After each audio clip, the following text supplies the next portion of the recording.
Kejadian pasal 2 ayat 8-25 dengan judul perikop Manusia dan Taman Eden. Selanjutnya, Tuhan Allah membuat taman di Eden. Di sebelah timur, disitulah ditempatkannya manusia yang dibentuknya itu. Lalu Tuhan Allah menumbuhkan berbagai-bagai pohon dari bumi yang menarik dan yang baik untuk dimakan buahnya, dan pohon kehidupan di tengah-tengah taman itu, serta pohon pengetahuan tentang yang baik dan yang jahat. Ada suatu sungai mengalir dari Eden untuk membasahi taman itu, dan dari situ sungai itu terbagi menjadi 4 cabang. Yang pertama, namanya Pison, yakni yang mengalir mengelilingi seluruh tanah Hawilah, tempat emas ada. Dan emas dari negeri itu baik. Di sana ada damar bedolah dan batu krisopras. Nama sungai yang kedua ialah Gihon, yakni yang mengalir mengelilingi seluruh tanah Kos. Nama sungai yang ketiga ialah Tigris, yakni yang mengalir di sebelah timur Asyur. Dan sungai yang keempat ialah Efrat. Tuhan Allah mengambil manusia itu dan menempatkannya dalam Taman Eden untuk mengusahakan dan memelihara taman itu. Lalu Tuhan Allah memberi perintah ini kepada manusia. Semua pohon dalam taman ini boleh kau makan buahnya dengan bebas. Tetapi pohon pengetahuan tentang yang baik dan yang jahat itu, janganlah kau makan buahnya, sebab pada hari engkau memakannya, pastilah engkau mati. Tuhan Allah berfirman, tidak baik kalau manusia itu seorang diri saja. Aku akan menjadikan penolong baginya yang sepadan dengan dia. Lalu Tuhan Allah membentuk dari tanah segala binatang hutan dan segala burung di udara. Dibawanyalah semuanya kepada manusia itu untuk melihat bagaimana ia menamainya. Dan seperti nama yang diberikan manusia itu kepada tiap-tiap makhluk yang hidup, demikianlah nanti nama makhluk itu. Manusia itu memberi nama kepada segala ternak, kepada burung-burung di udara, dan kepada segala binatang hutan. Tetapi baginya sendiri ia tidak menjumpai penolong yang sepadan dengan dia. Lalu Tuhan Allah membuat manusia itu tidur nyenyak. Ketika ia tidur, Tuhan Allah mengambil salah satu rusuk daripadanya, lalu menutup tempatnya itu dengan daging. Dan dari rusuk yang diambil Tuhan Allah dari manusia itu, dibangunyalah seorang perempuan, lalu dibawanya kepada manusia itu. Lalu berkatalah manusia itu, inilah dia, tulang dari tulangku dan daging dari dagingku. Ia akan dinamai perempuan, sebab ia diambil dari laki-laki. Sebab itu, seorang laki-laki akan meninggalkan ayahnya dan ibunya dan bersatu dengan istrinya, sehingga keduanya menjadi satu daging. Mereka keduanya telanjang, manusia dan istrinya itu, tetapi mereka tidak merasa malu. Kejadian 3 ayat 1-24 dengan judul perikop Manusia Jatuh ke Dalam Dosa. Adapun ular, ialah yang paling cerdik dari segala binatang di darat yang dijadikan oleh Tuhan Allah. Ular itu berkata kepada perempuan itu, tentulah Allah berfirman, semua pohon dalam taman ini jangan kamu makan buahnya, bukan? Lalu sahut perempuan itu kepada ular itu, buah pohon-pohonan dalam taman ini boleh kami makan. Tetapi tentang buah pohon yang ada di tengah-tengah taman, Allah berfirman, jangan kamu makan ataupun raba buah itu, nanti kamu mati. Tetapi ular itu berkata kepada perempuan itu, sekali-kali kamu tidak akan mati.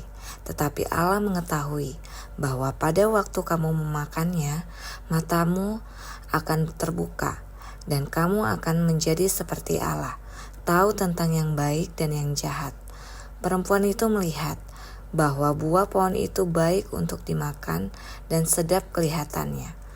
Lagi pula, pohon itu menarik hati karena memberi pengertian. Lalu ia mengambil dari buahnya dan dimakannya, dan diberikannya juga kepada suaminya yang bersama-sama dengan dia, dan suaminya pun memakannya.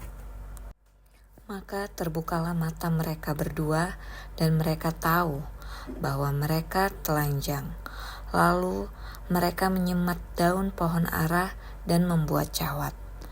Ketika mereka mendengar bunyi langkah Tuhan Allah yang berjalan-jalan dalam taman itu pada waktu hari sejuk, bersembunyilah manusia dan istrinya itu terhadap Tuhan Allah di antara pohon-pohonan dalam taman.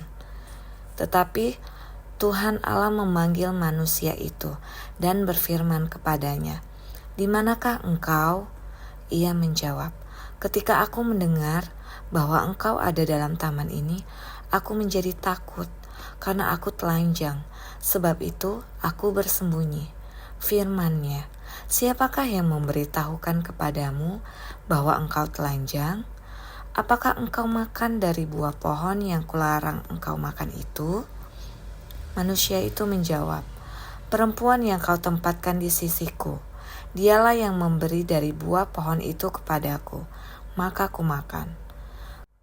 Kemudian berfirmanlah Tuhan Allah kepada perempuan itu, "Apakah yang telah kau perbuat ini?" Jawab perempuan itu, "Ular itu yang memberdayakan aku, maka aku makan." Lalu berfirmanlah Tuhan Allah kepada ular itu, "Karena engkau berbuat demikian, terkutuklah engkau di antara segala ternak dan di antara segala binatang hutan. Dengan perutmu lah engkau akan menjalar, dan debu tanahlah akan kau makan seumur hidupmu. Aku akan mengadakan permusuhan antara engkau dan perempuan ini, antara keturunanmu dan keturunannya. Keturunannya akan meremukkan kepalamu, dan engkau akan meremukkan tumitnya." Firman-Nya kepada perempuan itu, "Susah payahmu waktu mengandung akan kubuat sangat banyak. Dengan kesakitan engkau akan melahirkan anakmu. Namun engkau akan berahi kepada suamimu, dan ia akan berkuasa atasmu."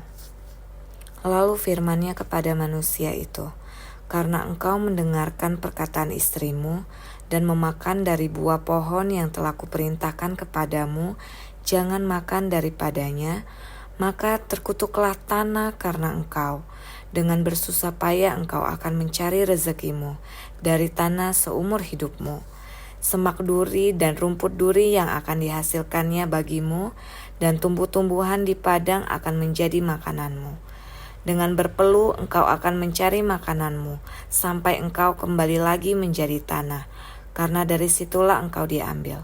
Sebab engkau debu, dan engkau akan kembali menjadi debu."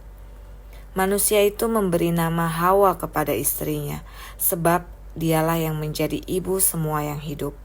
Dan Tuhan Allah membuat pakaian dari kulit binatang untuk manusia dan untuk istrinya itu, lalu mengenakannya kepada mereka. Berfirmanlah Tuhan Allah, "Sesungguhnya manusia itu telah menjadi seperti salah satu dari kita, tahu tentang yang baik dan yang jahat. Maka sekarang jangan sampai ia mengulurkan tangannya dan mengambil pula dari buah pohon kehidupan itu dan memakannya, sehingga ia hidup untuk selama-lamanya." Lalu Tuhan Allah mengusir dia dari Taman Eden, supaya ia mengusahakan tanah dari mana ia diambil. Ia menghalau manusia itu, dan di sebelah timur Taman Eden ditempatkannya lah beberapa kerub dengan pedang yang bernyala-nyala dan menyambar-nyambar untuk menjaga jalan ke pohon kehidupan.